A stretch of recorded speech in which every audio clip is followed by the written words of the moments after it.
Buenas noches. Por favor, vamos un poquito atrasadones, pero por cuestiones de logística estábamos un poquito atrasaditos, pues esperando que llegue la gente. Terminando la sesión del doctor Miguel, les voy a pedir a los que están a mero atrás que pasen y llenen los espacios donde hay material para el sensorama. ¿De acuerdo? Por favor.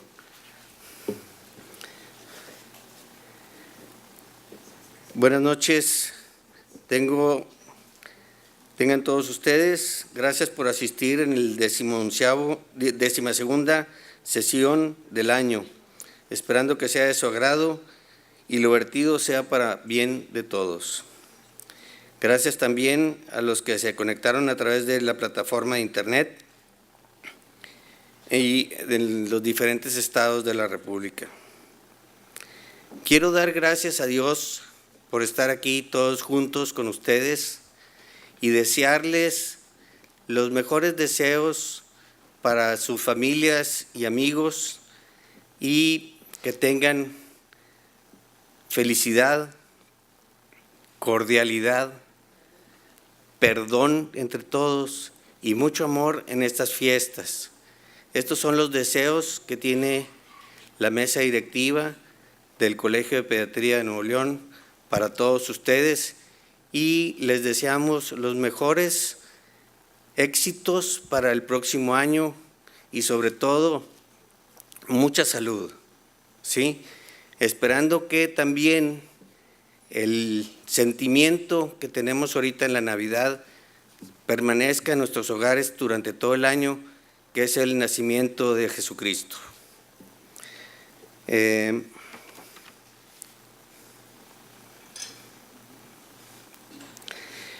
Dentro de las actividades que tuvimos de la última sesión acá, el día 3 de diciembre, el doctor Flores, la doctora Pilar, tuvimos que asistir al cambio de mesa directiva en San Luis Potosí.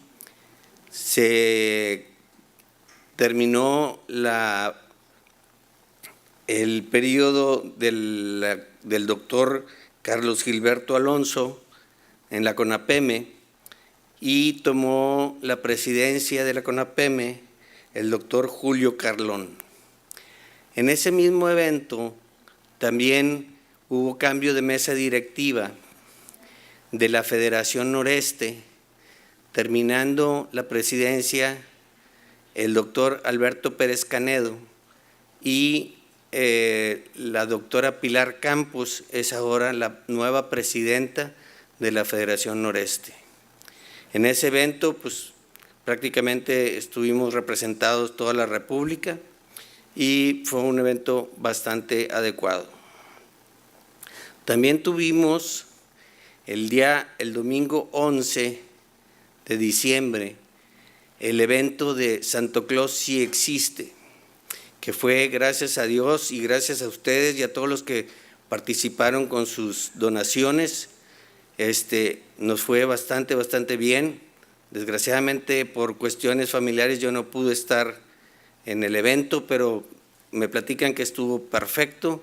Se entregaron regalos en la clínica 25 del seguro, en la clínica 34 de cardiología y neumología y el resto de regalos enfrente de esta institución, el número 34, hay una iglesia y ahí terminamos entregando el resto del material que teníamos, ¿verdad? Y todos afortunadamente muy agradecidos y de parte del comité organizador, ¿verdad?, de las doctoras que tuvieron mucho empuje, les damos las gracias y esperemos que esto no quede nomás el día de este año, sino que el año que entra podamos realizar el mismo evento con un poquito más de asistencia de donaciones.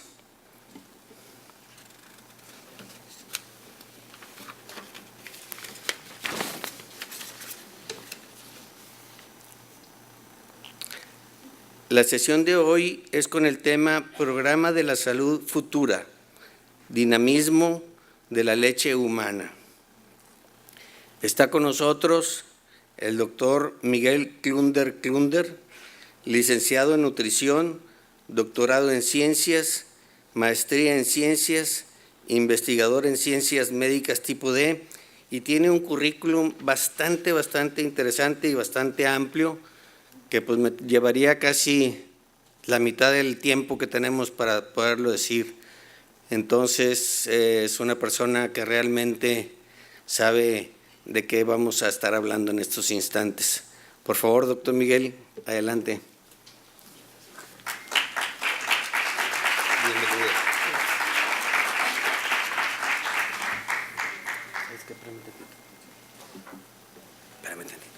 Se me olvidaba, necesitamos hacer lectura del acta anterior por el doctor Alfredo Dávalos. Disculpen.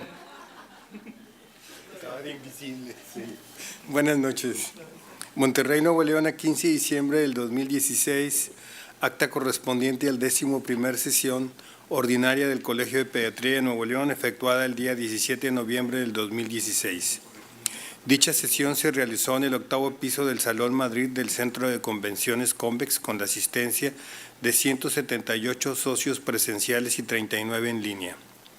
Primeramente, nuestro presidente del Colegio de Pediatría de Nuevo León, el doctor Bernardo Adolfo Martínez Hinojosa, dio un saludo de bienvenida a los socios asistentes y procedió al agradecimiento por su patrocinio en el evento al Laboratorio Tempra. Recordó a todos los socios la fecha de la posada del colegio del día 15 de diciembre en el 9º piso del Centro de Convenciones Convex, con un costo de 350 pesos por persona, y del programa Santa Claus sí existe, consistente en aportar un juguete para los niños que más lo necesitan. A continuación se dio lectura al acta correspondiente a la sesión del mes de octubre del 2016, misma que fue aprobada por unanimidad. El tema presentado fue escalera analgésica en pediatría, siendo el médico ponente la doctora Georgina Velasco Pérez, algóloga pediatra, jefa de la Clínica del Dolor del Instituto Nacional de Pediatría. Al término de la misma se dio paso a las preguntas y respuestas sobre el tema, con una amplia participación por parte de los socios. Posteriormente se efectuó la rifa acostumbrada entre aquellos que llegaron antes de las 20 horas y finalmente se degustó una rica cena. ¿Se aprueba la minuta? Gracias. Ahora sí, doctor Miguel, después de este lapsus, empezamos con su sesión.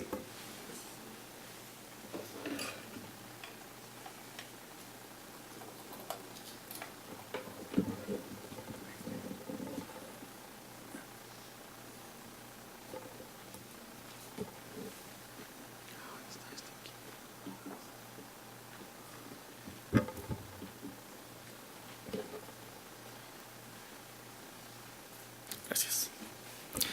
Buenas noches a todos. Muchas gracias por haberme invitado a compartir con ustedes esta su última sesión del año. Muchas felicidades. Voy a mover un poco porque no alcanzo a ver y me gusta ver.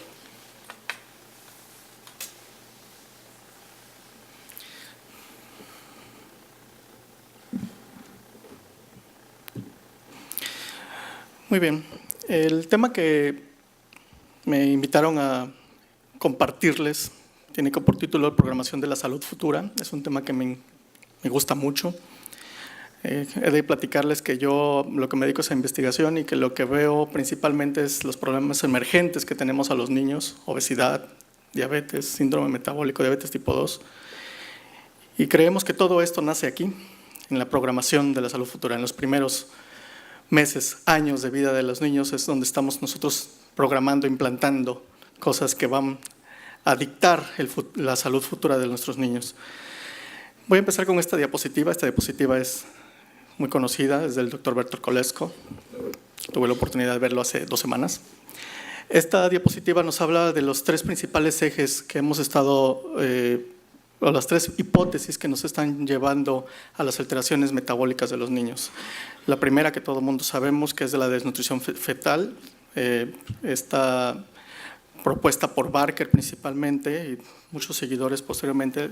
Lo que nos habla de esta programación es que si el niño durante su etapa in útero tiene desnutrición, carencia de nutrientes, cuando sale de ahí y se enfrenta a un ambiente obesogénico con exceso de nutrientes, exceso de calorías, pues es un niño que va a tener una ganancia rápida de crecimiento, de peso, y que va a tener ya improntada en su salud riesgos para obesidad, riesgo para hipertensión, riesgo para diabetes.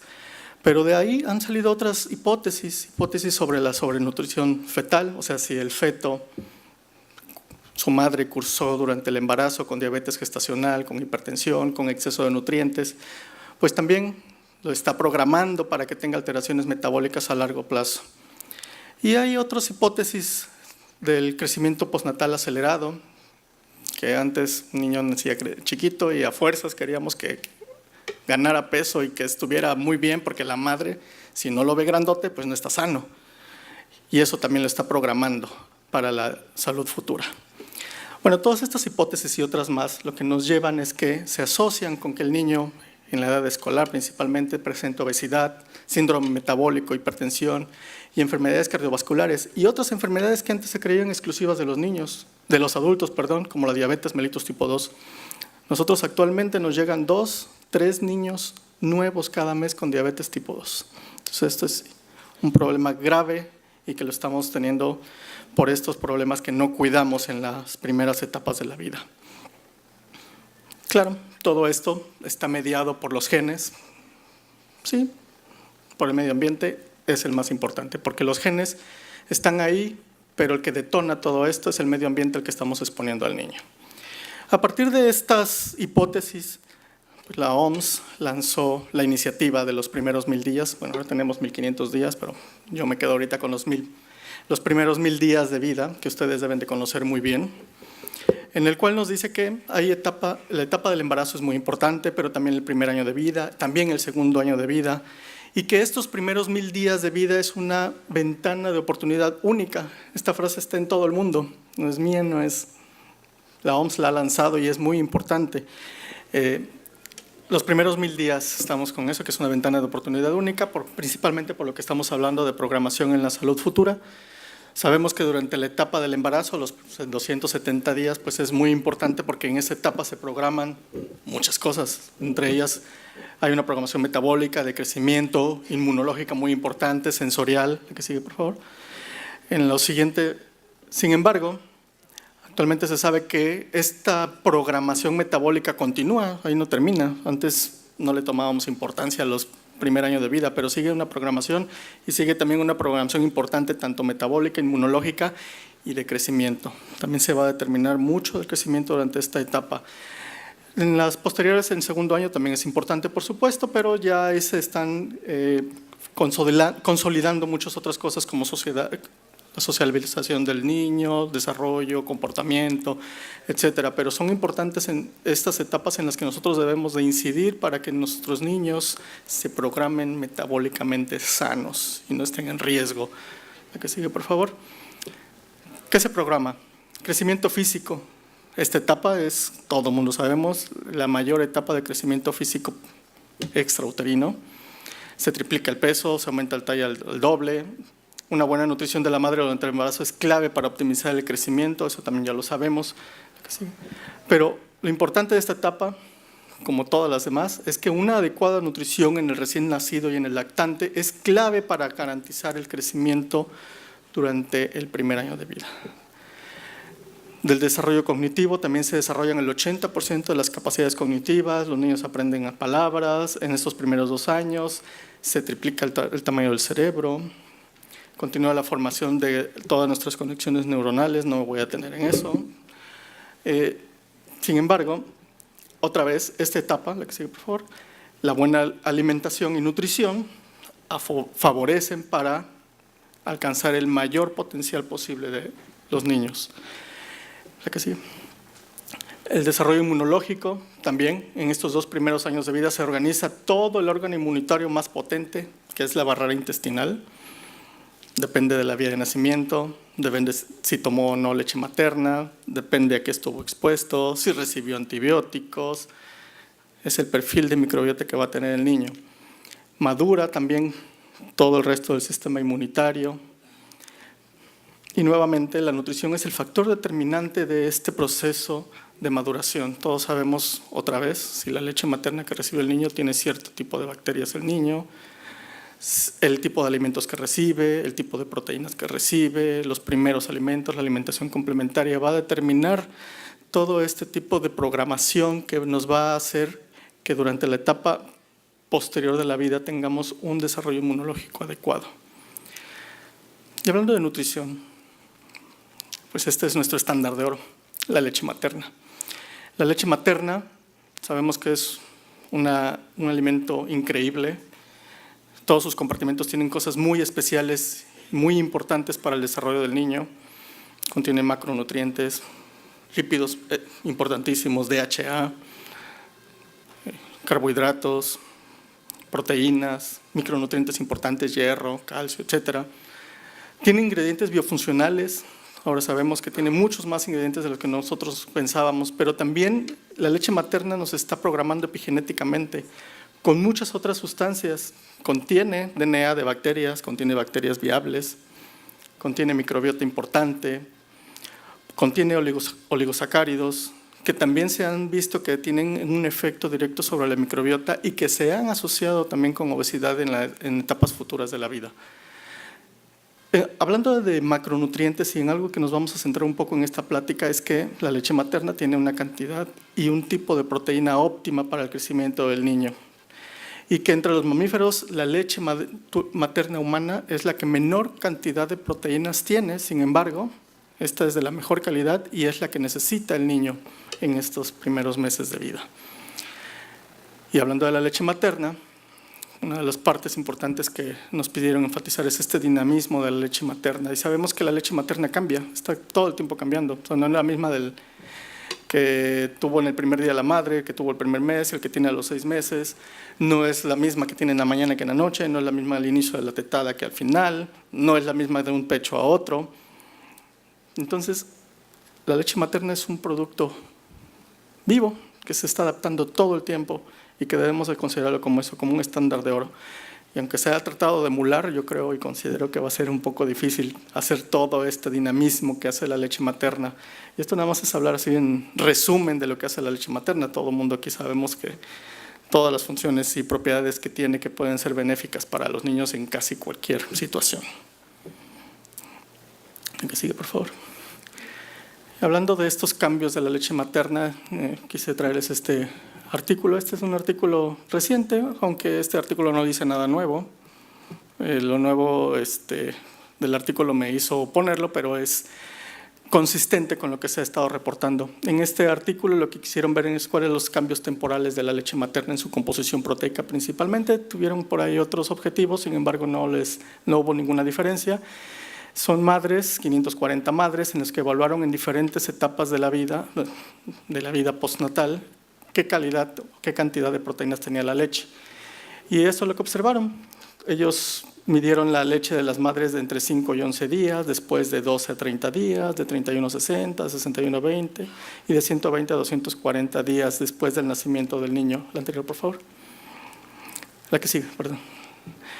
Y observan otra vez, nada nuevo, ya lo han reportado otros autores, que a medida que aumenta el tiempo, cambia la composición proteica de la leche, disminuye la alfa-lactoalbúmina, que es la principal proteína de esta sustancia, la lactoferrina, también el IgA, y el IgM y el IgA permanecen y la albúmina permanecen más o menos estables durante todo este tiempo.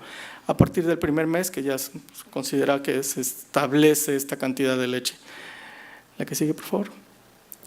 También hay cambios en los factores de crecimientos transformantes, beta 1 principalmente, el beta 2 permanece más o menos estable y esto tiene importancia más adelante que le voy a estar mencionando. La que sigue, por favor. Como le decía, esto tiene repetitivo, cómo va cambiando la cantidad de proteínas verdaderas en la leche humana y va disminuyendo. Y esto, la que sigue por favor, El doctor Bo Lonergan lo ha resumido de esta manera y creo que es lógico, todo el mundo lo sabemos, pero la leche materna pues, va acompañando en el crecimiento del niño. O sea, tiene la cantidad de proteínas necesarias cuando la velocidad de crecimiento es mucho más acelerada y va disminuyendo conforme la velocidad de crecimiento de los niños va siendo menor. Entonces, la leche va acompañando y es por esa razón que la leche en los primeros meses, de hecho, el calostro es el mayor contenido de proteínas y va disminuyendo hasta la leche madura y después de los 6 meses todavía cae más. Y otra vez, esto tiene que ver con el crecimiento del niño. La que sigue, por favor.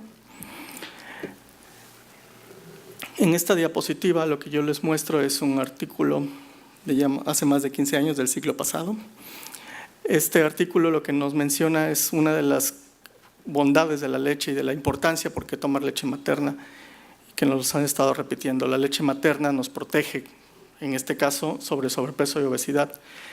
En este grupo de niños fueron más de 9,000 niños que evaluaron si habían consumido o no leche materna y cuánto habían consumido de leche materna y evaluaron cuál era el efecto sobre el peso corporal a los 6 años de edad.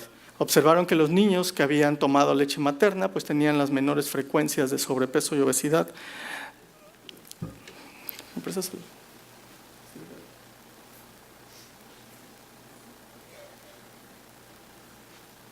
Así no se ve. Los niños que habían recibido lactancia materna se ve claramente cómo tenían menores frecuencias de sobrepeso y también de obesidad.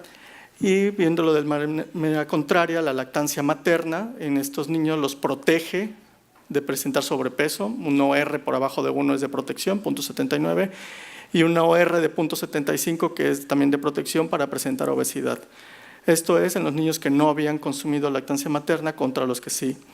Y con relación al tiempo que consumieron leche materna, podemos observar también que a medida que los niños consumen más tiempo lactancia materna, los índices de sobrepeso y de obesidad se ven abatidos.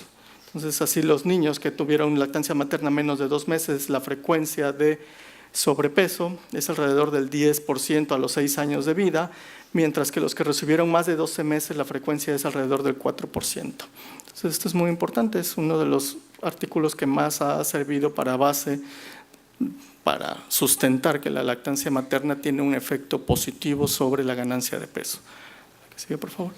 ¿Y por qué es protección contra la obesidad? Sabemos que la lactancia materna o la leche materna en cuanto a macronutrientes pues tiene menos energía comparado con la fórmula, tiene menos proteína, tiene más grasa, puede tener hormonas importantes, leptina y grelina. La leptina es una hormona que se llama un termostato. Lo que nos dice es que si tenemos mucha grasa, dice pues ya no comas. Por el contrario, la grelina es una hormona del apetito, lo que nos dice es come. Y la leche materna tiene menos. Y hay estudios recientes que nos han demostrado que también tiene una cantidad de adiponectina. La adiponectina es una adipocitocina, es una citocina que se secreta exclusivamente por el tejido adiposo, que lo que tiene es un efecto positivo, tiene un efecto de sensibilización a la insulina, pero también es cardioprotector. También la leche materna nos va a dictar nuestra microbiota, como ya lo había mencionado. Los niños que reciben más leche materna tienen más bifidobacterias, más lactobacilos, más estafilococos. Y todo esto es contrario cuando recibe un niño fórmula. La fórmula tiene más energía, más proteína, menos grasa, no tiene leptina, tiene más grelina. No se sabe si contiene o no adiponectina o puede condicionar los valores de adiponectina en el niño, pero sí se sabe que puede condicionar valores de insulina elevados y factor de crecimiento similar a la insulina 1. El perfil de la microbiota es diferente y todo esto tiene que ver con un ambiente de la madre diferente, ¿no? Todo el mundo sabemos que mayor educación materna se relaciona con mayor lactancia, el nivel socioeconómico también.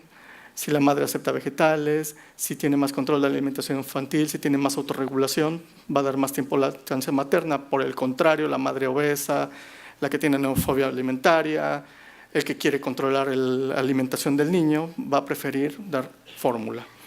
Pues todos estos factores van a condicionar a que haya mayor o menor ganancia de peso, a que tengamos un niño obeso o un niño con peso adecuado.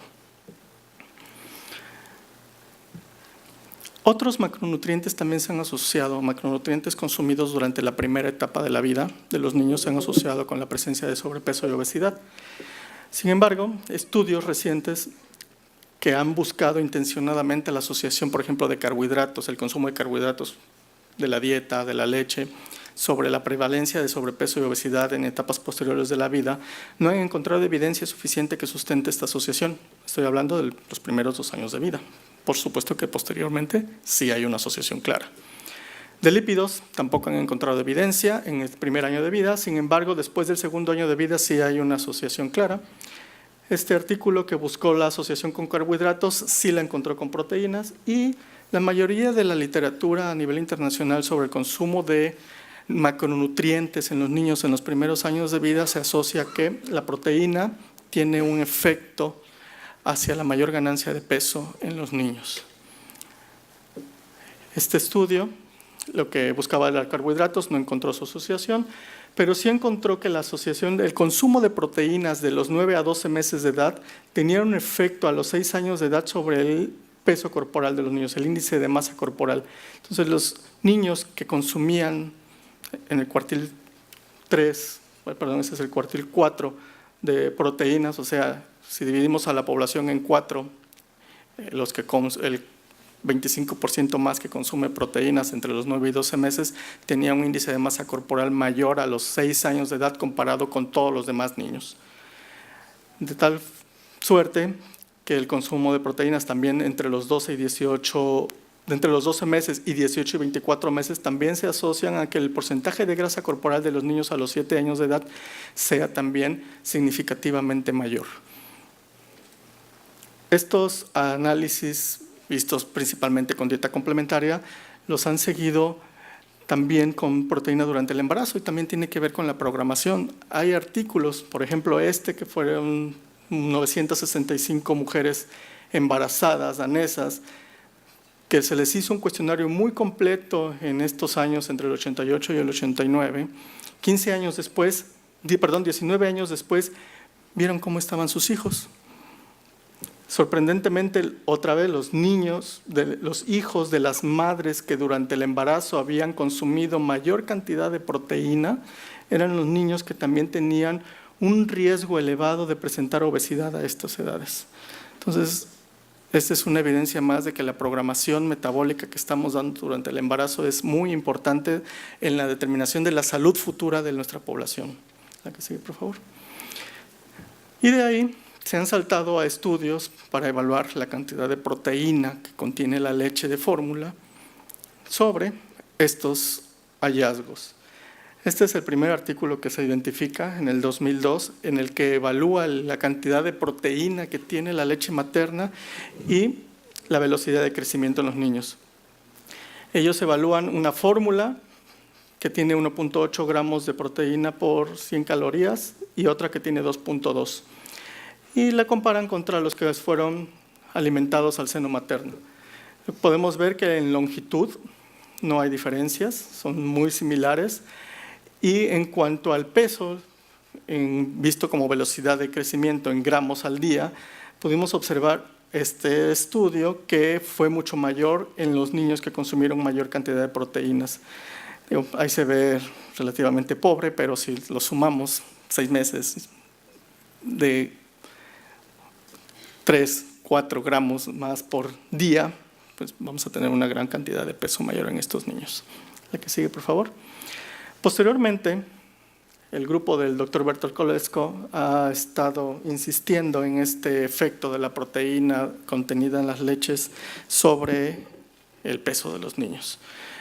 Hicieron un estudio muy grande que han publicado de este mismo estudio más de 5 artículos. Yo les voy a presentar ahorita aquí 2 y más adelante otros 2 relacionados con este mismo artículo. De 5 países ellos hicieron este estudio. En estos 5 países ellos aleatorizaron a 2 grupos de intervención, un grupo que iba a estar recibiendo una leche de fórmula alta en proteína y otro grupo baja en proteína, y tuvieron un grupo observacional en el cual recibían leche materna. Estos niños fueron seguidos originalmente por 2 años, posteriormente ellos presentan un estudio en el que siguieron a los niños hasta los 6 años, para ver los efectos de haber consumido este tipo de leche, por supuesto ajustado por la edad, por la ganancia de peso de la madre, por muchas otras variables, para ver si había realmente un efecto de esta diferencia en cantidad de proteína sobre el crecimiento de los niños. La que sigue, por favor. Estos dos grupos, un grupo recibió el de baja proteína, una fórmula durante los primeros 6 meses que tenía estas cantidades de energía, de proteína, de nitrógeno no proteico, de lípidos, de carbohidratos.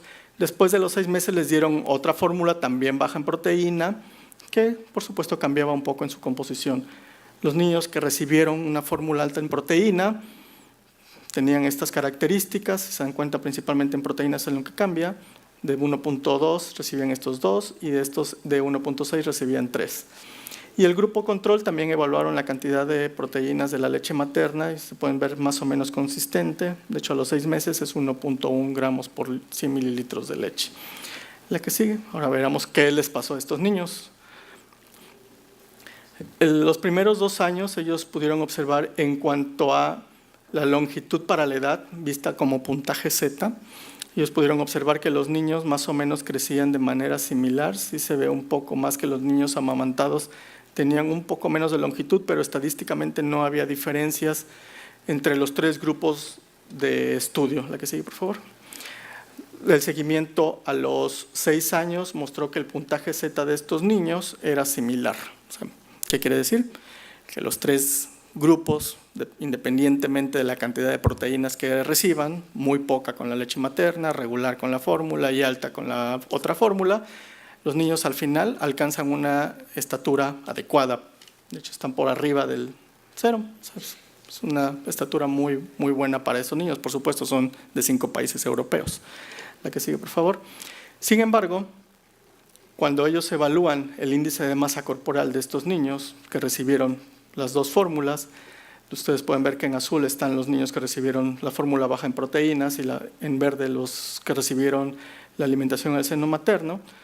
Estos 2 grupos de niños tienen una media índice de masa corporal por abajo estadísticamente de lo que niños que recibieron la leche alta en proteína. Entonces, este estudio, que fue un diseño muy bien realizado, con suficiente muestra, un estudio multicéntrico, muestra y evidencia que la cantidad de proteínas en la leche materna puede condicionar el aumento o el excesivo ganancia de peso en estos niños, aún efectos tan tardíos como los 6 años de edad. La que sigue, por favor. Este es el mismo estudio, nada más que tuvieron una submuestra en lo que ellos querían ver el efecto de proteínas sobre la velocidad de crecimiento y la grasa corporal. Ellos evaluaron también el porcentaje de grasa corporal a los 6 meses de edad. No repito, esto es el mismo estudio. La que sigue, por favor. ¿Qué vieron ellos? Que el peso a los 6 meses de edad, los niños que tenían baja proteína, si se dan cuenta, es casi el mismo que los de lactancia materna. Sin embargo, los de alta proteína a los 6 meses de edad es muy superior.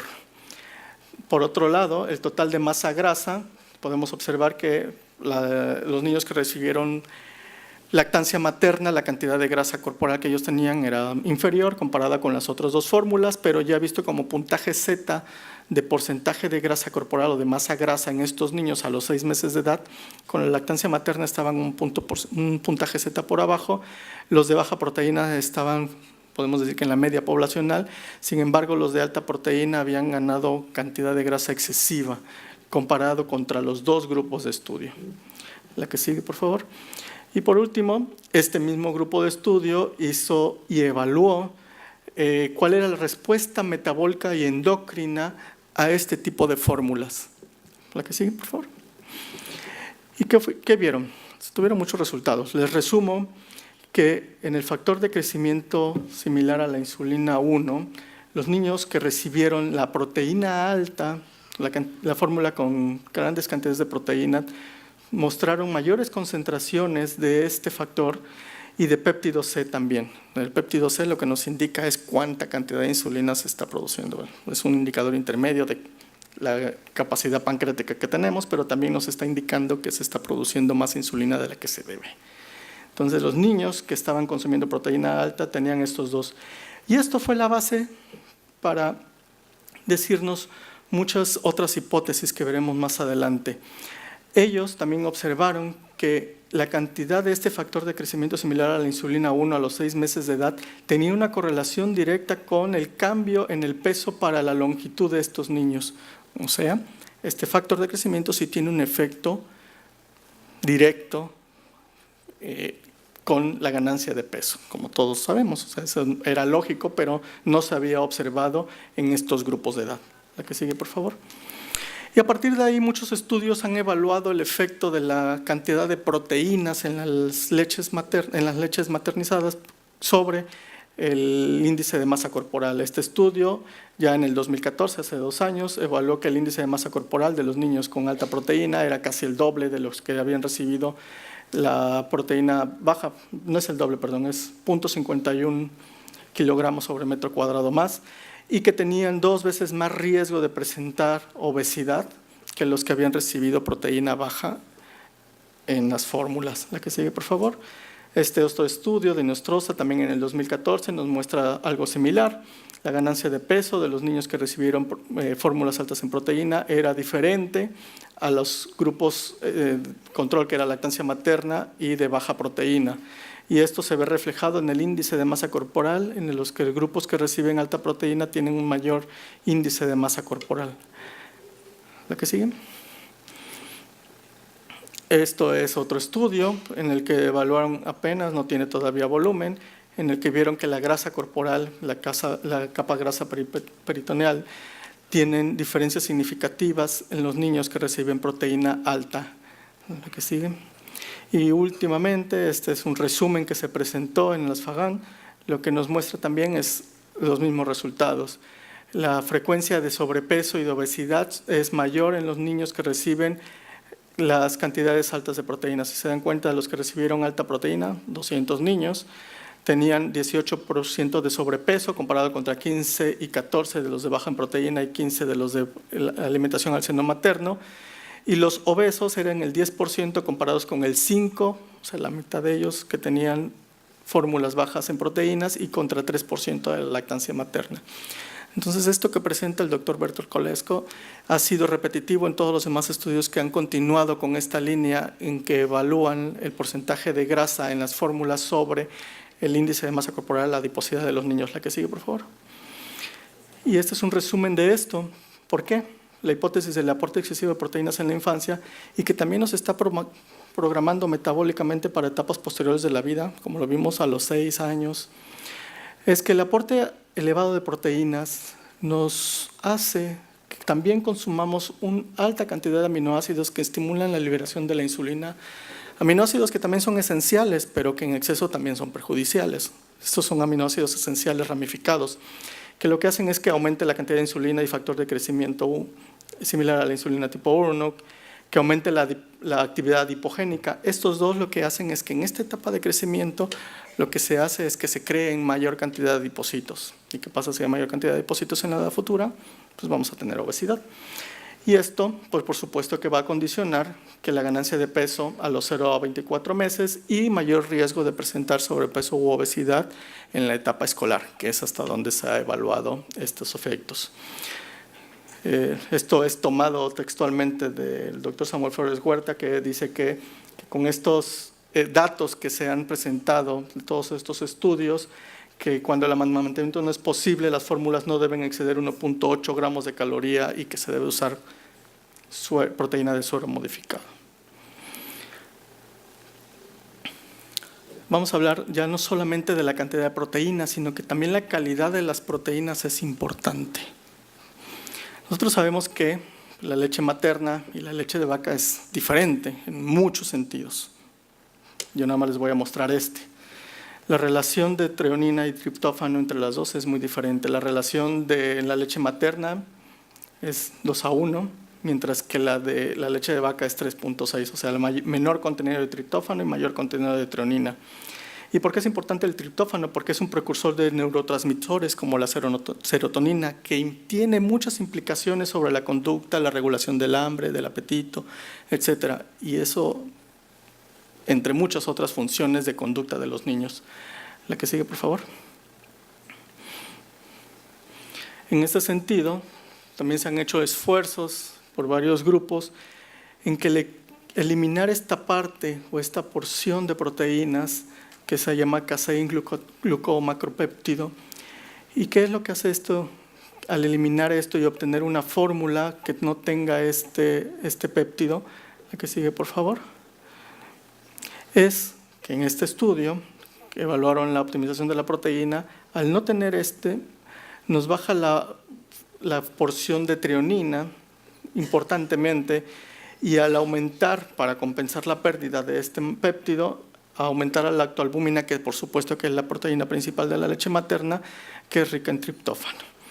Y entonces, con este simple cambio, que parece simple pero que lleva mucho trabajo, tenemos una optimización de la proteína, que sigue, por favor, la que sigue, en la cual se ha evaluado muchos otros eventos diferentes al índice de masa corporal.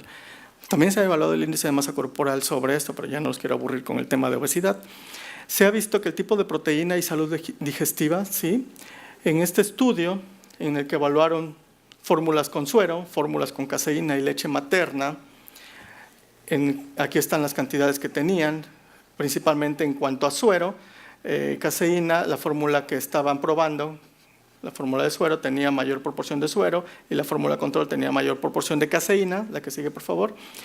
En este estudio evaluaron el vaciamiento gástrico en minutos por ultrasonido de 2 dimensiones y pudieron observar que la que tenía mayor predominancia de suero tenía similar vaciamiento gástrico que la leche materna, en contrario que la que tenía caseína. La que sigue por favor.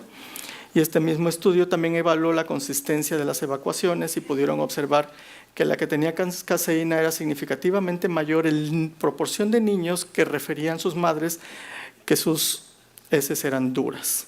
La que sigue. Este estudio lo que concluye es que efectivamente la modificación de la caseína trae efectos benéficos sobre el confort de los niños.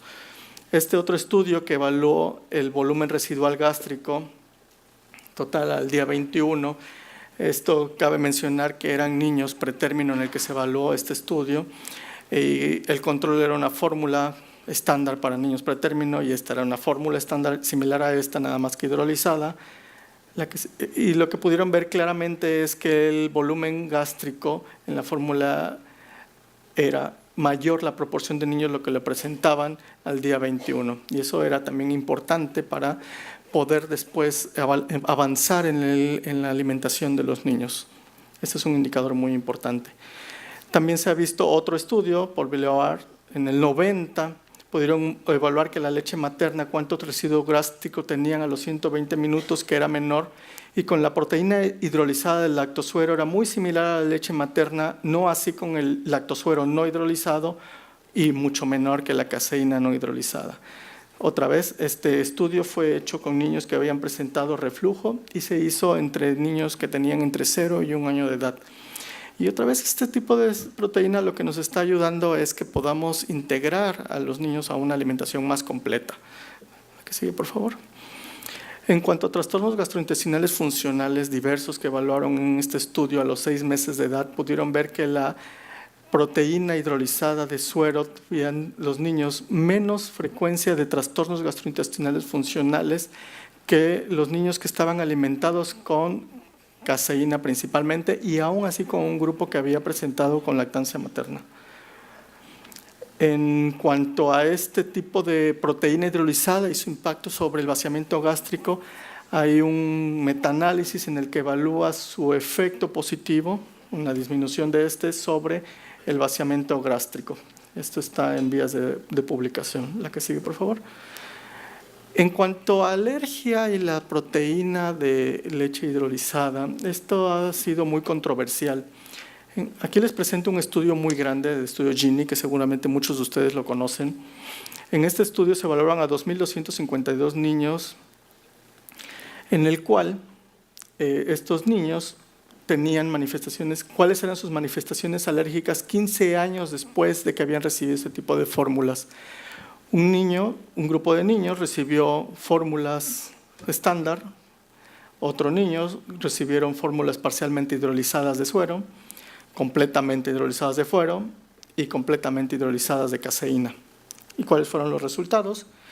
a los 15 años de esto, que sigue por favor, pues sobre alergia, sobre principalmente eczema, vieron un efecto benéfico sobre los niños que recibieron en su primer año de vida la fórmula que era completamente hidrolizada de caseína. El riesgo era protector, quiere decir que hubo menor incidencia o incidencia acumulada de episodios de eczema en este grupo de niños. Y de ahí también se observó un efecto protector de la fórmula que era completamente hidrolizada de suero. Aunque la parcialmente hidrolizada parece que terminan similar, esta no mostró diferencias significativas con los grupos que recibieron la leche convencional. La que sigue, por favor. En cuanto a rinitis alérgica, nosotros podemos observar otra vez que la proteína totalmente hidrolizada de caseína tuvo un efecto protector sobre la incidencia acumulada de rinitis alérgica y también lo hizo así la parcialmente hidrolizada de suero. Entonces, sí hay dos evidencias que este tipo de proteínas tienen un efecto positivo sobre la prevención de alergia en edades tan tardías como 15 años. La que sigue, por favor. En cuanto a este estudio, este es un estudio en el cual quiere ver el efecto de la proteína hidrolizada y los resultados han sido controversiales. Si se dan cuenta, al hacer todo el pool de datos, solamente se observa un efecto protector sobre rinitis alérgica. La que sigue, por favor. Hablando de eczema, también la mayoría de los estudios tienden a ser protectores, pero no se alcanza la significancia estadística, aunque hay una tendencia a que este tipo de fórmula sí ayuda a disminuir el eczema. La que sigue, por favor, o la prevalencia de eczema. La que sigue. Y por último, la proteína hidrolizada de las sibilancias también es controversial. La mayoría de los estudios está que sí es un efecto protector sobre este tipo de problema, pero no se alcanza la significancia estadística. Entonces, queda todavía en duda cuál es el efecto real de este tipo de fórmulas sobre estos procesos alérgicos, excepto para rinitis alérgica. La que sigue, por favor. Y bueno, con esta diapositiva quiero terminar, nada más para decirle que el fenotipo que nosotros vamos a determinar en nuestros niños en edades futuras, pues tiene que ver mucho de epigenética, de genética y de medio ambiente al que estamos exponiendo. Pero otra vez, el medio ambiente que nosotros nos exponemos a nuestros niños es lo que podemos realmente nosotros incidir para que este fenotipo, por medio de la epigenética, podamos tener unos niños en el futuro saludables. Gracias.